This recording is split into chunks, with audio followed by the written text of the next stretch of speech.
What's up, everybody? Welcome to another episode here at Beer Fish Fanatics. And we're continuing this episode, or actually part 2 of this episode, or at least just another part of an episode. I don't know, man. So this is Granny with MaPop Fishing. We have Kit with the YouTube channel Fishing Kit.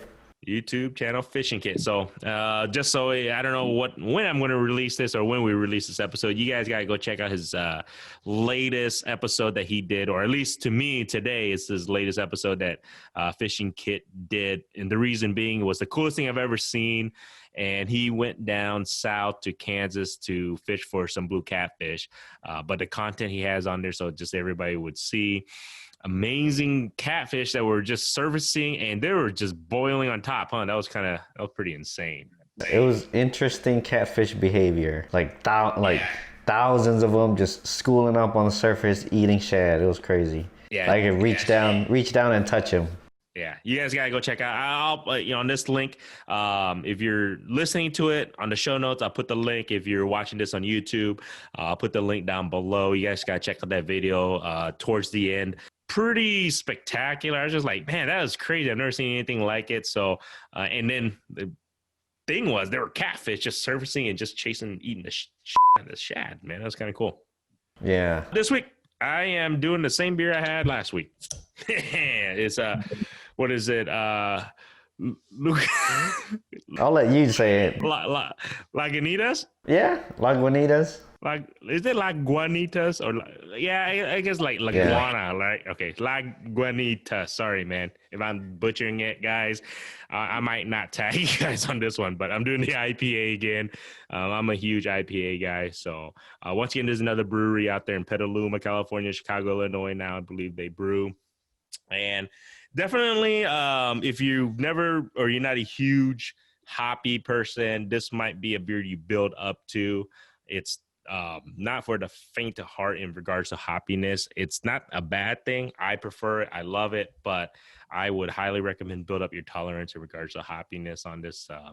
Otherwise, it will kill your taste buds when it comes to it. So what are you drinking, man? I am drinking one from Keg Creek Brewing, another Iowa beer, of course. Love it. This one's from Glenwood, Iowa, and it is a Moon Gold Apricot American Wheat Ale. Well, there we go. Nice. Saying we are still currently unsponsored by any beer company. That if anybody works at a brewery, any brewery that ever listened to this, we are very open to be sponsored in regards to beer because we love it so much. But honestly, I just appreciate all the local craft beer. I didn't get a chance to get any local beers today, but I appreciate that Fishing Kit over there did sponsoring some local beer. So I appreciate that. And then just anybody's listening to this, make sure you guys get out there. These are tough times for local breweries. If you guys can help support them, especially central Iowa and actually a lot of Iowa, just to kind of get off topic here. But breweries are shut down right now. I don't know when this episode will release. Hopefully it's released when they're open again, but they're shut down. And the only thing they can do is do to go. They can't open up any tap rooms. They can't even do anything outside, anything. So anything you can to help support local breweries, get out there, buy gift cards. Like I said, buy beer to go, growlers to go, help support them. And a lot of people don't realize that a lot of these local breweries, they support small, whether sports teams, things like that, just the community and everything. So do the best you can. I mean, it's just one of those things. We're going through a tough time. So sorry, man, I was just doing a public service announcement right there to help support small businesses. But I like I said, I truly love microbrews, craft beer, and I love local breweries. So do what you can, support them, help them through this crap pandemic, I guess you can say. Cheers, man. Yeah, cheers. Buy local. Buy local if you can. Small businesses is the way to go. I mean, even if you don't buy local, as long as you at least support small businesses, because some people like, items, or whether it's beer, or they like, stuff, clothes from small businesses from another state, another city or whatnot. That's fine, but support small businesses. And cheers, man.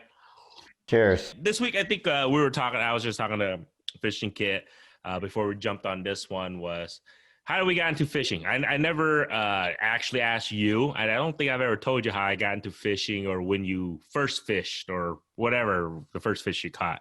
I would say my first experience of fishing was with, I think I was maybe, I want to say 8 years old, 7 or 8 years old, that I can actually remember.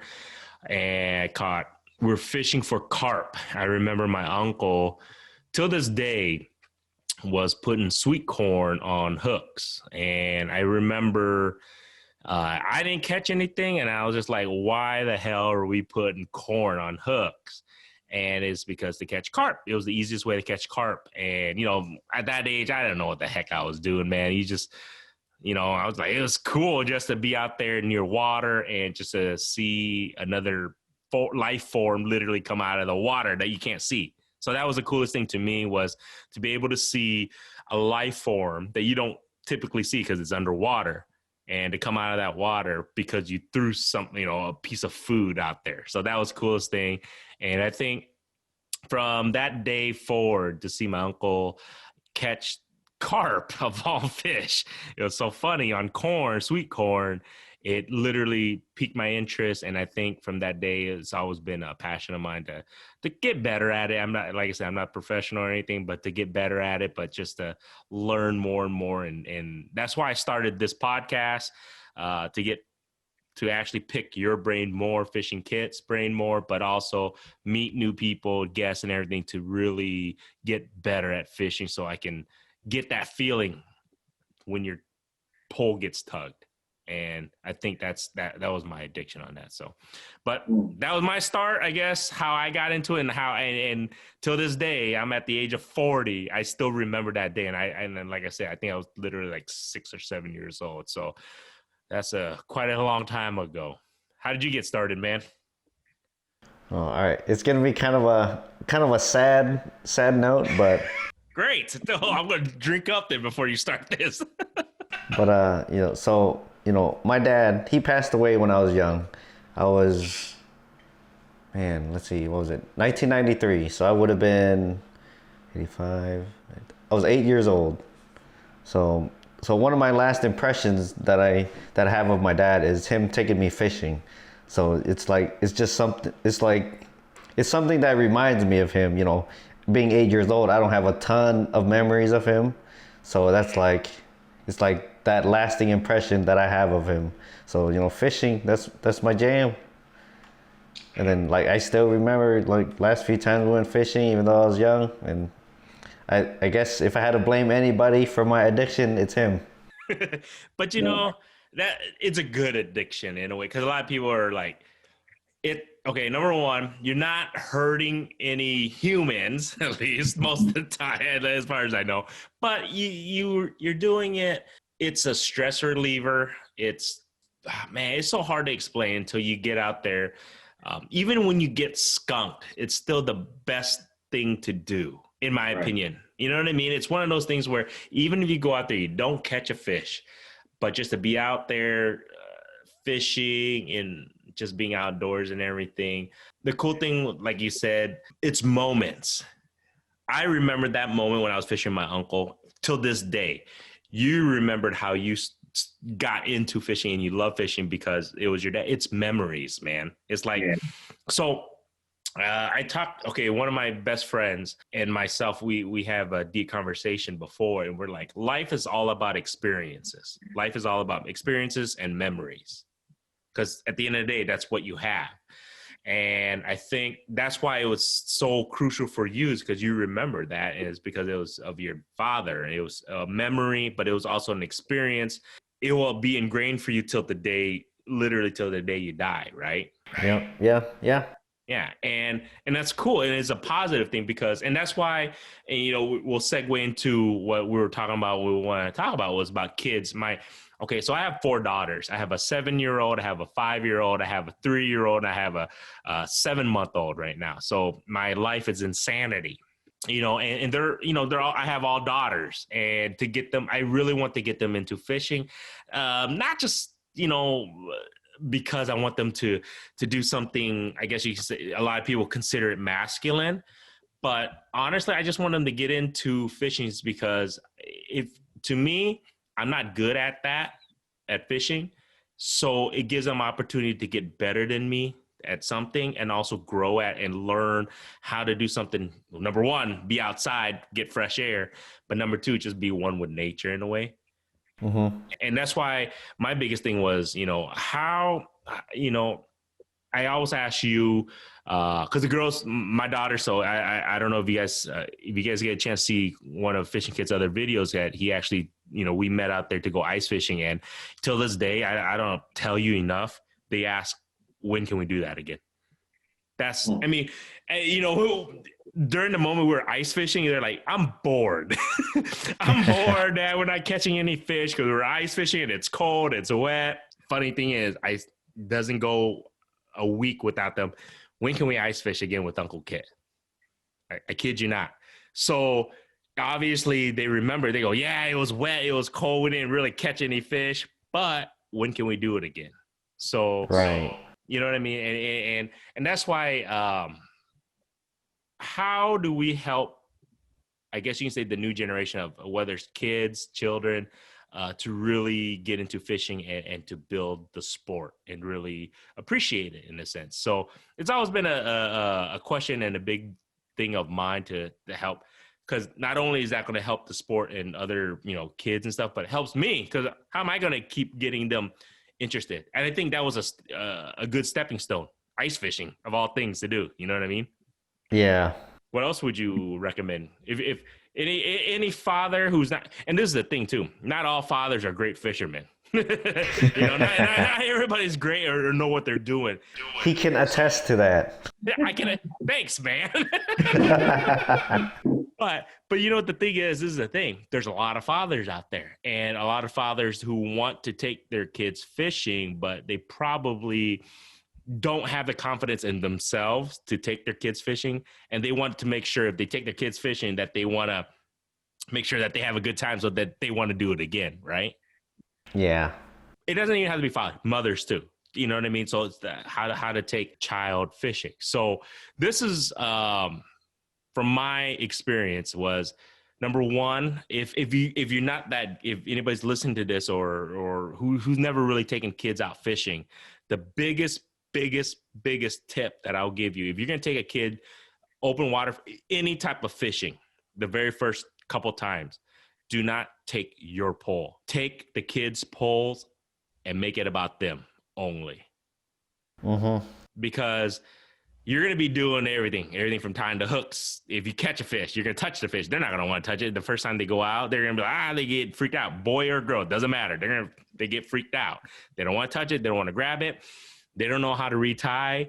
They don't know how to tie knots. They don't know how the hook's dangerous, all that good stuff. So if you're on the right, the left, and you're fishing and you're telling your kid, just keep doing it, and you're not focused on them, I guarantee it, their experience goes down. Right. That's my biggest tip to anyone who's listening to this, male, female. If you're looking to take your daughter, son, anybody brand new to fishing, even if you're taking your girlfriend or your boyfriend who's never been fishing, you obviously know how to fish. If you're taking them, you've done it before and it's something you like. So if you're taking somebody brand new, you want to focus your attention to help them enjoy what you enjoy, right? Yep. And that's why I'm like, okay, biggest tip ever, don't take your pole at least the first couple of times. Take them, focus on them, help them enjoy what you enjoy. So that's my biggest tip. You, as the expert fisherman in my eyes. Sure. Thank you. What would you, I guess you could say, what's a good tip that you would give to somebody who's going to take somebody brand new fishing? Like, all right, Kit, you're going to take me fishing. I've never fished ever. What's your tip for yourself? How are you going to take me fishing to make sure I enjoy it and you all, have a good time? Patience. That's going to be a big one. That's going to be a huge one, actually. Like you said, just focus on them and not yourself, because if you're trying to fish and then they're asking you like a million questions, then you're just going to get frustrated and they're going to get frustrated. Yeah, I think because I did that once before. I never thought about it, and I think it wasn't the first time, but I think I took my own pole, and you're right. You know, I had Damon, my oldest daughter, and she's just like, "Daddy," you know, blah blah. She was just asking a question, but I was casting, so it's just like, and then I looked at her face. It wasn't a sad face, but it was a I'm not as interested anymore face. Yeah. And I think, like I would just say, it's one of those things like, I totally got that. You know what I mean? When I saw her, so then from that point forward, I mean, I take my pole maybe once in a while. We go catfishing or whatever, so I can just cast and leave it.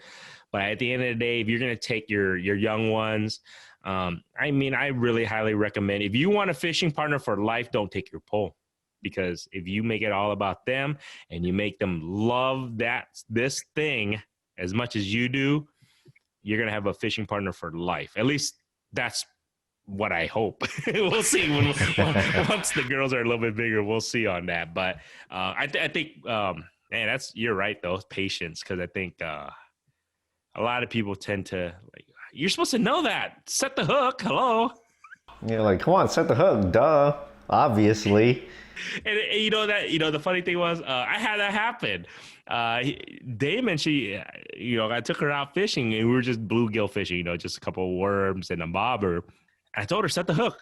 And she looked at me like, what are you talking about? I go, oh, because you're so used to, it's just a natural thing.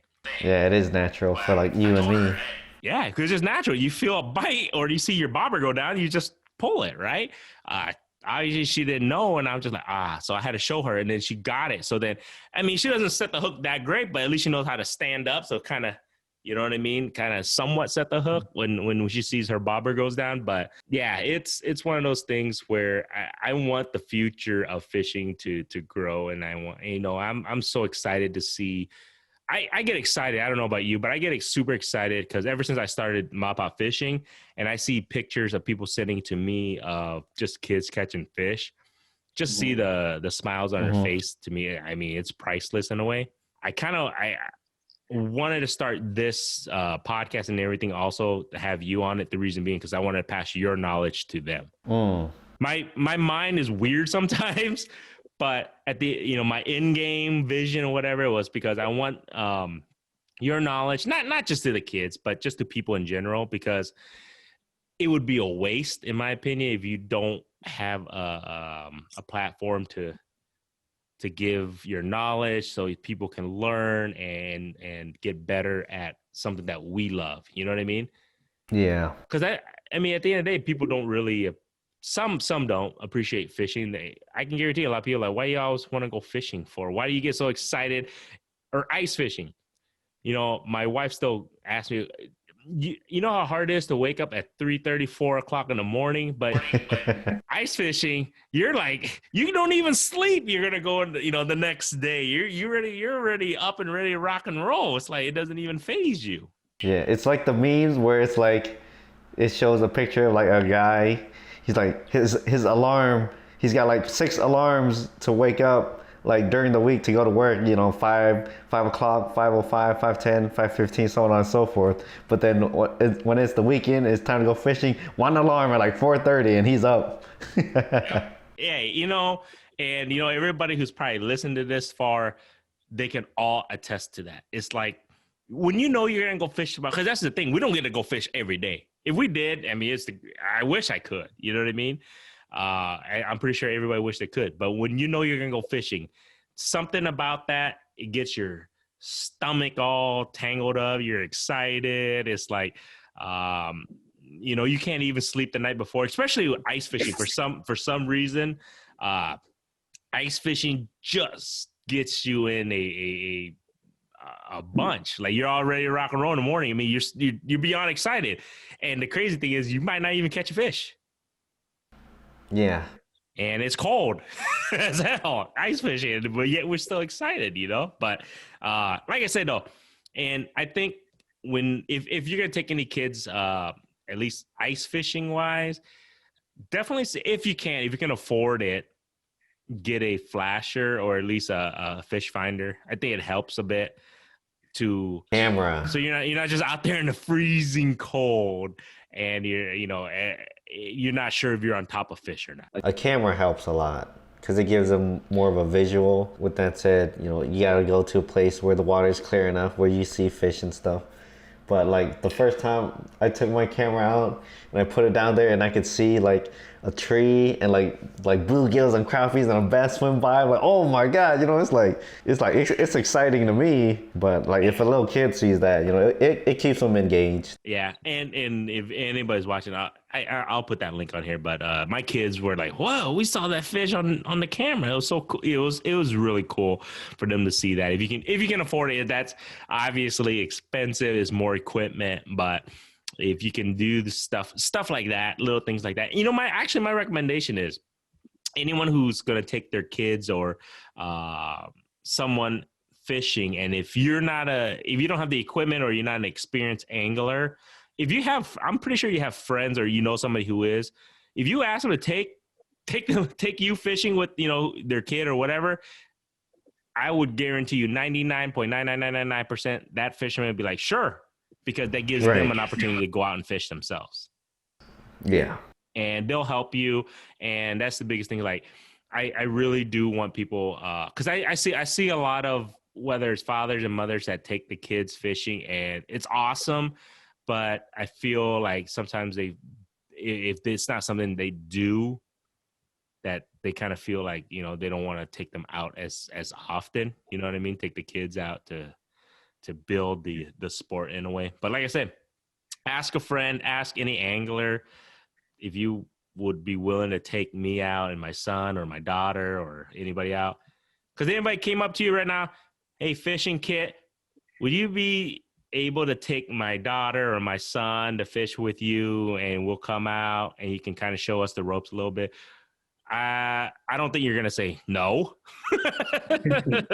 Well, yeah, if you want to go. That's just one of the things. I think we should build a sport. It's a good sport. Make it fun. Make it something for the kids to love. Make it enjoyable.